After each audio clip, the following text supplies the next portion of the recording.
आप हिंदू हैं, आप धर्म बदल लीजिए, आप अकेलियत में हैं, अकेलियत मतलब माइनॉरिटी में हैं।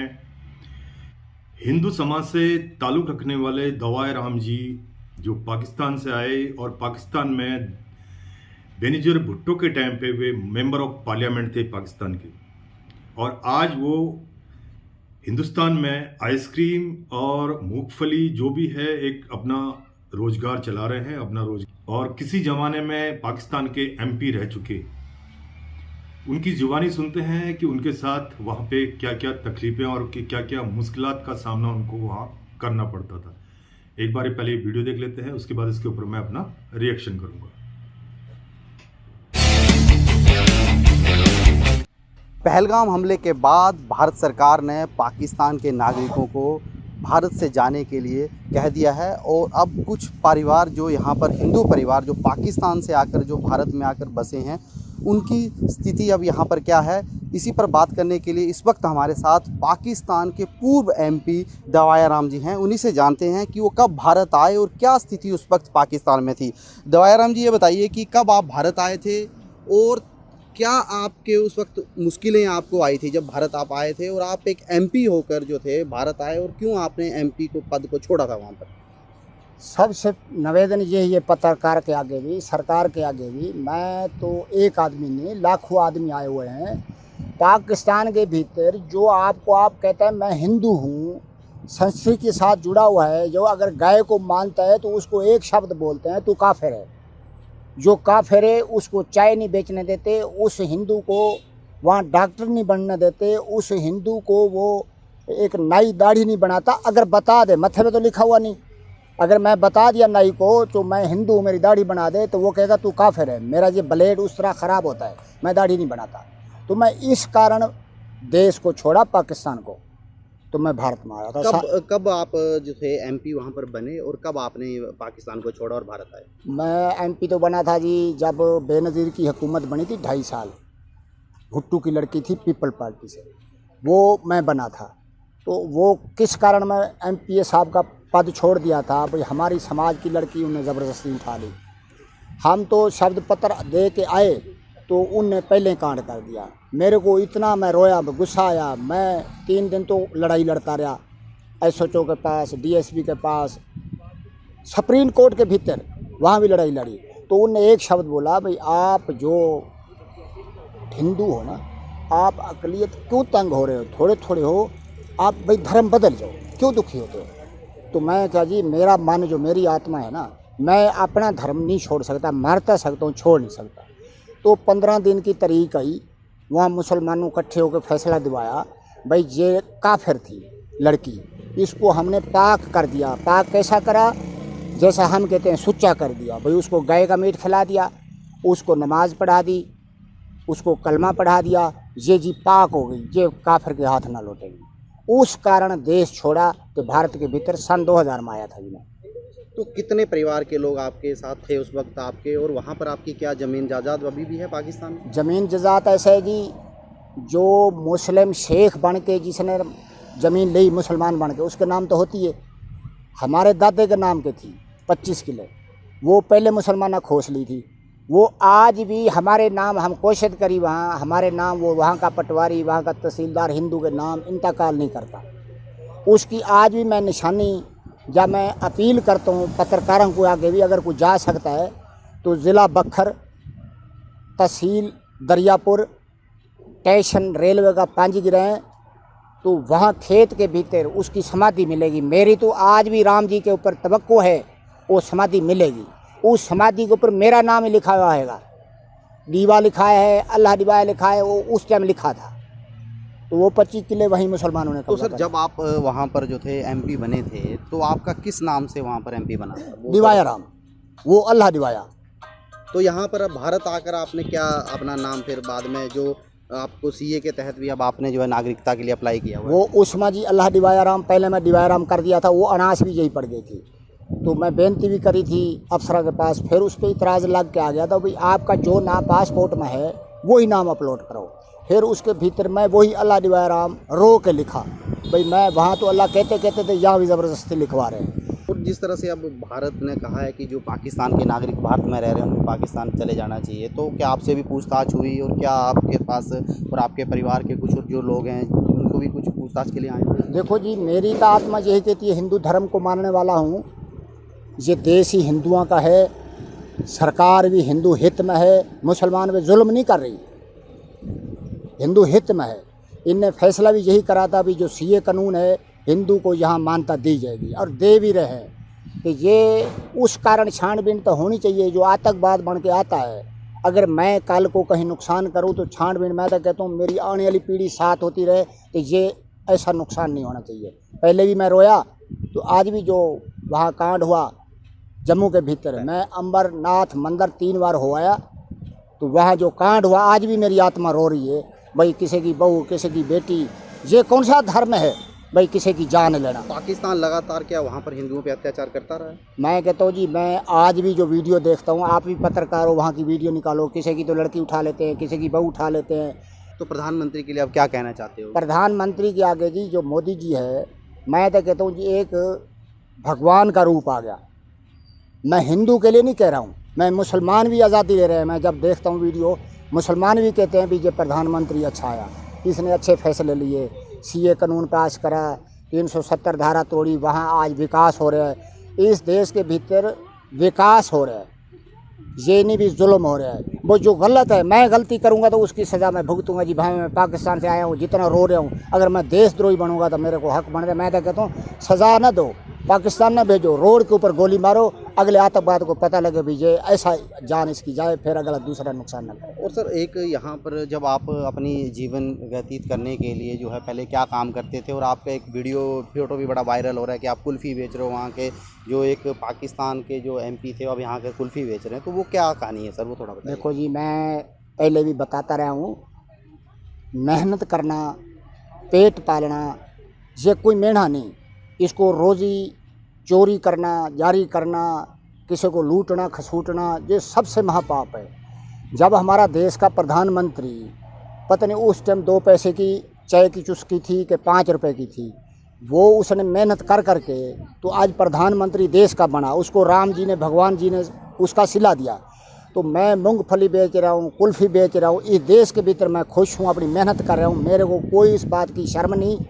भाई मैं वहाँ एमपी था, यहाँ एक्स एमपी लिखा जाता हूँ, तो मैं मेहनत कर रहा हूँ। मैं बच्चों को जो ही शिक्षा देता हूँ, भाई मेहनत का करके खाओ या अपनी जान बचाओ। जो भाजपा अध्यक्ष थे हरियाणा के, उनसे मिलने आए थे, तो क्या उनको आपने बताया और क्या मेमोरेंडम दिया आपने? हम तो जी पहले, हमारा डॉक्टर मौर्य जी है कर्नाटका का, हमारा ओड समाज का है, उसने वीडियो देखी, उस ओड समाज के उसको दुख आया, वो हरियाणा के भीतर आया, मेरे को मिला, तो मेरे को यहाँ काफ़ी आदमी इकट्ठे करके ले गया जेपी नड्डा साहब के पास, मान सम्मान कराया।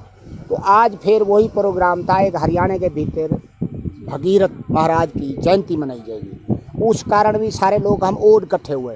तो फिर एक ज्ञापन भी मैं सौंपा, भाई जो लोग हिंदू आए हुए हैं तो उन खातिर अगर कोई ऐसा कानून ना बन जाए भी उनको वापस जाना पड़े, जो जिनको नागरिकता नहीं मिली उनको भी नागरिकता मिलनी चाहिए, जो नए आए हुए हैं उनकी सरकार छानबीन करे, सीआईडी करे, खुफिया एजेंसी करे, पाकिस्तान जुल्म के हाथ में नहीं जाना चाहिए। मैं तो यही निवेदन करता हूँ प्रधानमंत्री का।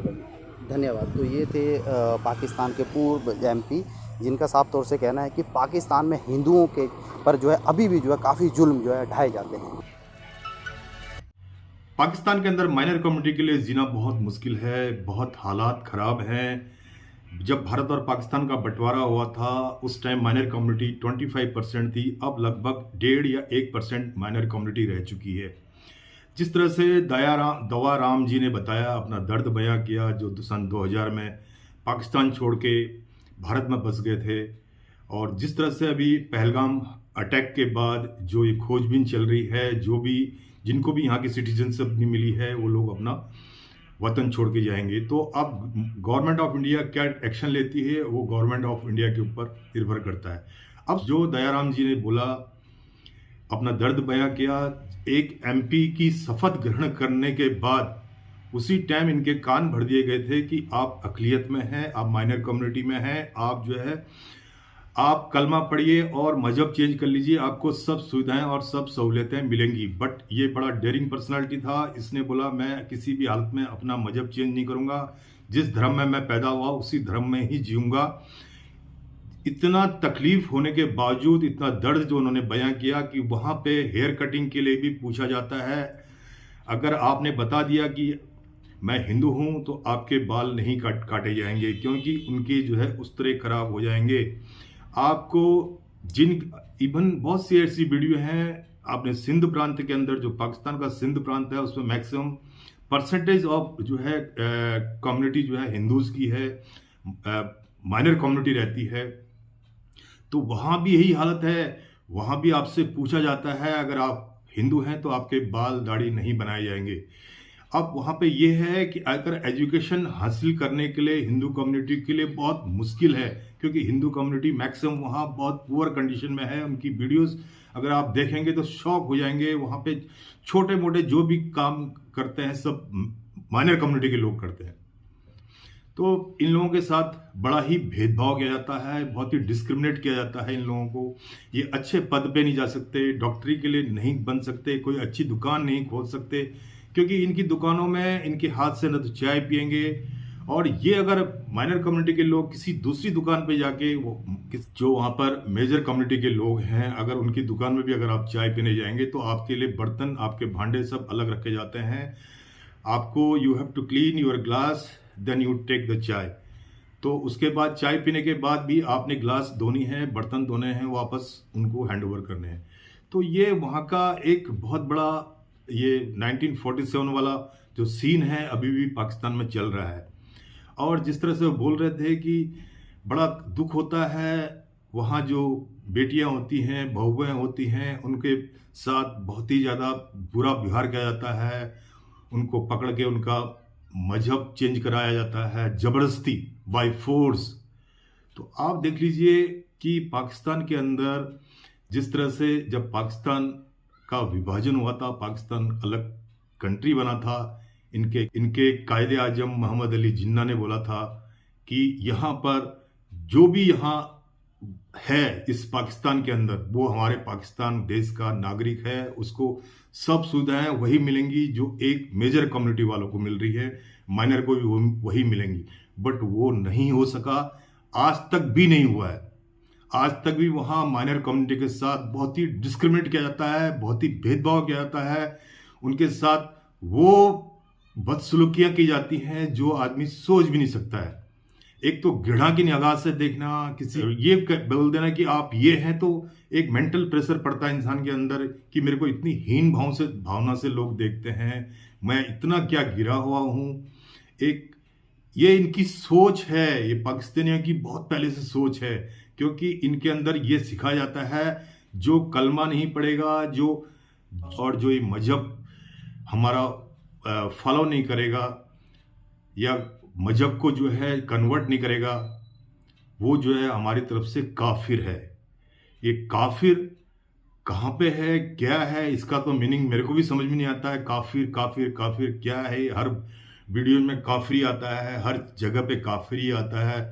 तो बड़ा अफसोस के साथ कहना पड़ रहा है कि एक एमपी होके, अपना एक इतनी अच्छी पोस्ट में होके, अगर इस आदमी की रिस्पेक्ट नहीं थी, ये पाकिस्तान के एमपी रह चुके, इनके साथ अगर ऐसा व्यवहार होता होगा, इनके साथ अगर ऐसा बर्ताव होता है, तो वहाँ के जो माइनर कम्युनिटी के लोग हैं उनके साथ क्या होता होगा, जो जनरल लोग हैं, जो आम पब्लिक है, उनके साथ क्या बर्ताव होता होगा। ये सोचने वाली बात है, ये समझने वाली बात है कि हम बोल तो देते हैं कि यहाँ पे हिंदुस्तान के अंदर माइनर कम्युनिटी के साथ ऐसा हो रहा है, वैसा हो रहा है। यहाँ मैं बोल रहा हूँ, यहाँ के बराबर, हिंदुस्तान के बराबर सुकून दुनिया में कहीं भी नहीं है, किसी भी मजहब के लिए हो, चाहे वो हिंदू हो, मुस्लिम हो, सिख हो, ईसाई हो, सबके लिए यहाँ ऐसा भेदभाव मैंने आज तक तो नहीं देखा यहाँ पर।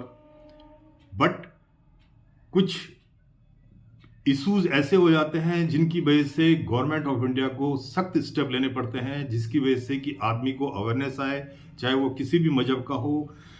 जो भी क्रिमिनल एक्टिविटी में शामिल होगा, दे विल बी पनिश्ड। ये है गवर्नमेंट ऑफ इंडिया की पॉलिसी, और ये बहुत अच्छी पॉलिसी है। इससे लोग कम से कम ये तो समझे कि ये इनके दिल में एक डर बैठा होना चाहिए कि आप कोई भी क्राइम करने के लिए जाते हैं, कोई भी क्राइम करने से पहले 10 बार सोचें कि आपके साथ भी ये हादसा हो सकता है, चाहे वो किसी भी कास्ट से बिलोंग करता हो। तो ये एक बहुत बड़ा लेसन था, एक बहुत बड़ा सबक था। जो आदमी रात दिन ये रट लगाए रहते हैं कि हम पाकिस्तान को फेवर करते हैं, हम पाकिस्तान का झंडा टांगेंगे घरों की छतों पे, हम फिलिस्तीन का झंडा टांगेंगे घरों की छतों पे, उनको ऐसी वीडियो देखनी चाहिए पाकिस्तान की किस कगार में आके खड़ा हुआ है। अब आने वाला समय वो बताएगा कि पाकिस्तान और हिंदुस्तान के बीच इस समय जो तनातनी चल रही है वो आगे चल के क्या होगा। We have to wait and watch. इस time government of India diplomatically एक बहुत बड़ा पाकिस्तान को सबक सिखा रही है, जिससे कि पाकिस्तान सुधर जाए और सबक सीख ले। और वार करना किसी भी देश के लिए एक बहुत बड़ा चैलेंजिंग होता है। अगर किसी भी कंट्री को डिप्लोमेटिकली आप जो है इकोनॉमिकली और फाइनेंशियली उसको आप जो है डाउन कर देते हैं, ट्रेड बंद कर देते हैं, बिजनेस बंद कर देते हैं, एयर स्पेस बंद कर देते हैं और उनका दाना पानी खाना बंद कर देते हैं, तो वो ऑटोमेटिकली जो है वहाँ की जो महंगाई है वो दिन प्रतिदिन बढ़ते जाएगी, जिससे कि ऑटोमेटिकली लोगों को समझ में आ जाएगा कि हमने भारत से पंगा लेके कितनी बड़ी गलती की है। इसी के साथ जिनकी वीडियो के ऊपर मैंने रिएक्शन किया, कड़क न्यूज वाले हैं, और इनको भी, इनके चैनल को विजिट कीजिए, इनको भी सब्सक्राइब कीजिए, लाइक कीजिए, और साथ ही साथ अगर मेरा रिएक्शन आपको अच्छा लगता है तो मेरे चैनल को भी आप सब्सक्राइब और लाइक और शेयर एंड कमेंट जरूर कीजिएगा। इसी के साथ थैंक यू। वंदे मातरम। भारत माता की जय। भारत माता की जय।